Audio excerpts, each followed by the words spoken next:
पाठ 15। करें योग, रहें निरोग।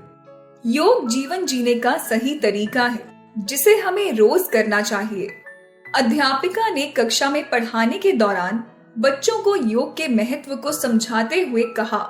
अध्यापिका, बच्चों, योग आसन करने से पहले हमें कुछ ऐसे आसन करने चाहिए जिससे शरीर आगे की योग क्रियाओं को आसानी से कर सके, जैसे जॉगिंग, स्ट्रेचिंग, रस्सी कूदना, साइकिलिंग, दौड़ना। ये क्रियाएं शरीर को लचीला बनाती हैं, जिसके कारण योग की क्रियाएं करना आसान हो जाता है। सुनैना, मैम, हमें योग कब करना चाहिए? अध्यापिका, वैसे तो योग सुबह सुबह करना अच्छा होता है, लेकिन यदि सुबह योग नहीं कर पाए तो शाम व रात को खाना खाने से आधा घंटा पहले किया जा सकता है।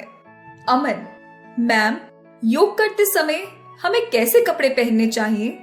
अध्यापिका, योग करते समय हमें हमेशा ढीले और आरामदायक सूती कपड़े ही पहनने चाहिए। इसके अतिरिक्त कभी भी योग क्रियाओं को न तो झटके से शुरू करना चाहिए और इसी तरह किसी भी योग को करने के बाद झटके से उसे समाप्त भी नहीं करना चाहिए। विशाल, मैम, हमें कुछ योगासनों के बारे में भी बताइए। अध्यापिका, हाँ बच्चों, योग के कई आसन हैं। इसके नियमित अभ्यास से हम अपने शरीर को स्वस्थ और तरोताजा रख सकते हैं। बच्चों, ताड़ आसन एक सरल आसन है जो हमारी लंबाई बढ़ाने में मदद करता है।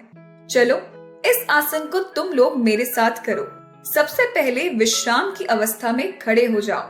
अब अपने दोनों हाथ धीरे धीरे ऊपर की ओर उठाकर पंजों के बल खड़े हो जाओ।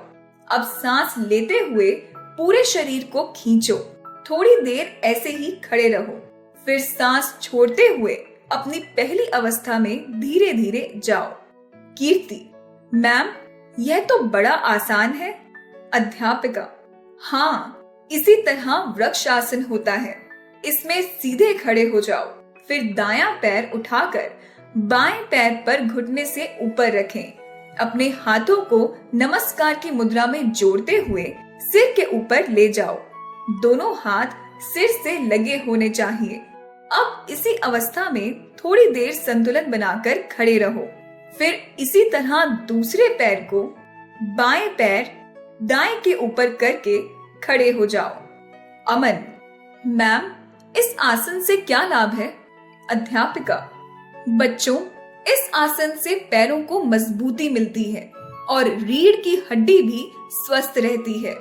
आलोक, मैम, क्या योग के इन आसनों को करने से पहले कुछ सावधानियां बरतने की आवश्यकता है? अध्यापिका, हाँ आलोक, हमें आसनों को प्रारंभ करने से पूर्व कुछ सावधानियां अवश्य बरतनी चाहिए। गुरमीत, मैम, हमें कौन सी सावधानियां बरतनी चाहिए? अध्यापिका, योग आसन सदैव खुले एवं हवादार कमरे में करना चाहिए, जिससे हम श्वास के साथ शुद्ध वायु ले सकें। साथ ही हमारे आसपास का वातावरण शुद्ध होना चाहिए। इसके साथ साथ योग सदैव समतल भूमि पर आसन बिछाकर करना चाहिए। आलोक, मैम, विश्व योग दिवस कब और क्यों मनाया जाता है? अध्यापिका, बच्चों, पूरे विश्व में 21 जून को योग के प्रति जागरूकता फैलाने के लिए विश्व योग दिवस मनाया जाता है। सब बच्चे, मैम, अब से हम भी प्रतिदिन योग करेंगे।